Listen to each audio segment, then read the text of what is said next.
Welcome to this explainer. Today, we're diving right into the nuts and bolts of building a deck from the ground up.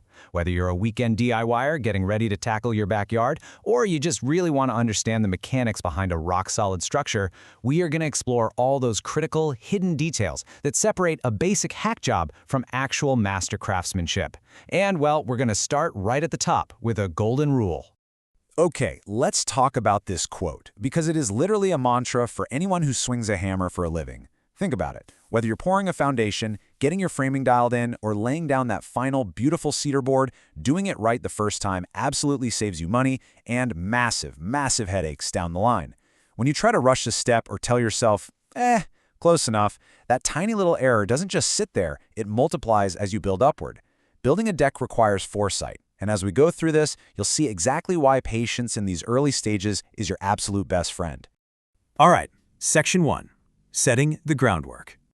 So before a single piece of wood goes up in the air, we've got to prep the earth by setting concrete forms. You don't just dump concrete in the dirt and cross your fingers, right?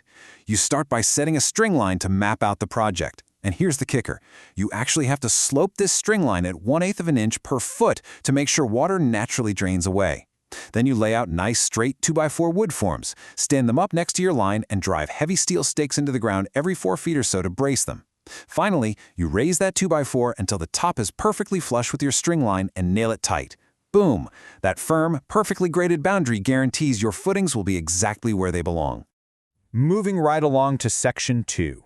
Establishing true level. Now, establishing a perfectly level base, that is a universal law in carpentry. In fact, whether you're hanging brand new kitchen cabinets or laying out foundation piers for an outdoor deck, the golden rule is always the same. Find the high spot first. Why?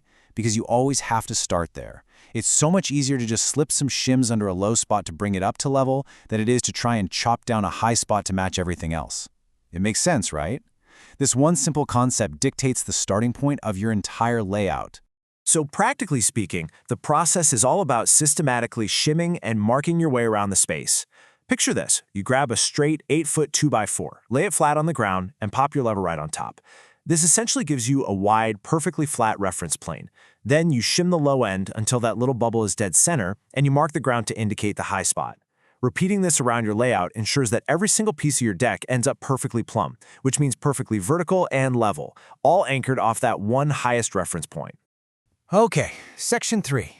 Posts, piers, and girders. With that groundwork accurately laid and our true level established, it's time to build the superstructure. This is the skeletal system that's physically going to lift and support the deck off the ground. And central to this whole system is the girder. Think of a girder as the heavy lifter, the absolute muscle of your floor system. It's the primary horizontal beam supporting the framing and the floor joists above it. If your girders are weak or placed wrong, the whole deck is going to sag or feel super bouncy when you walk on it. Now, when you're laying this out, you have to be meticulously precise. Girders are made from long stock. We're talking maybe 12 or 18 feet long, but they absolutely must be sized so they break perfectly over a pier post. That means where the end of one girder meets the beginning of the next, that joint has to sit exactly on top of a vertical post, so the ends get full proper support. You can't just have a seam floating in midair. But hey, what happens if the concrete pier block underneath isn't completely level? It happens out in the real world. Well, a true craftsman doesn't just jam a random scrap of wood under there. Nope. They actually cut the heavy 4x4 posts at a compensating angle.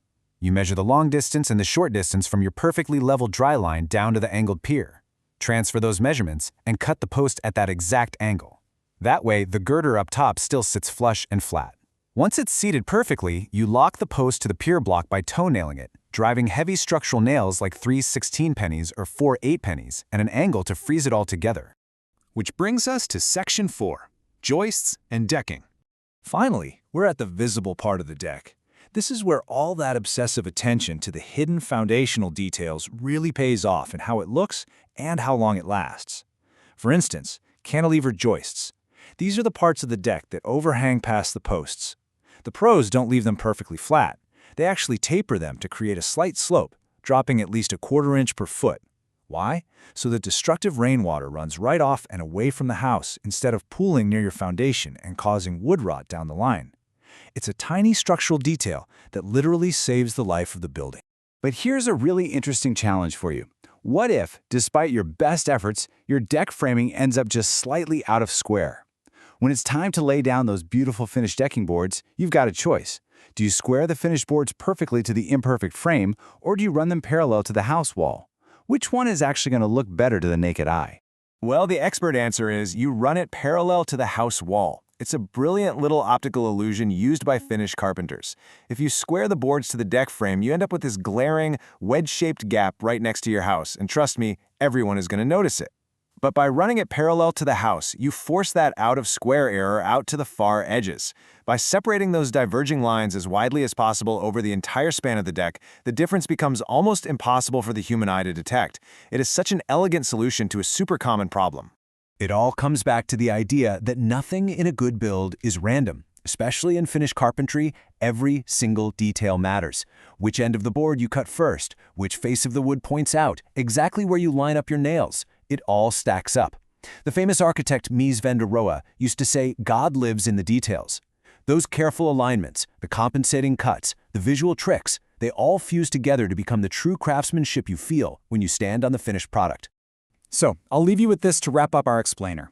The next time you're tackling a construction project, or even watching someone work on your home, and you hear the phrase, it doesn't matter, or that's close enough, will your red flag go up? Are you going to demand true craftsmanship at every single step? Because as we've seen today, doing it right the first time isn't just about pride. It is the literal foundation of a structure that lasts a lifetime. Thanks for joining me on this deep dive, and hey, keep building brilliant things.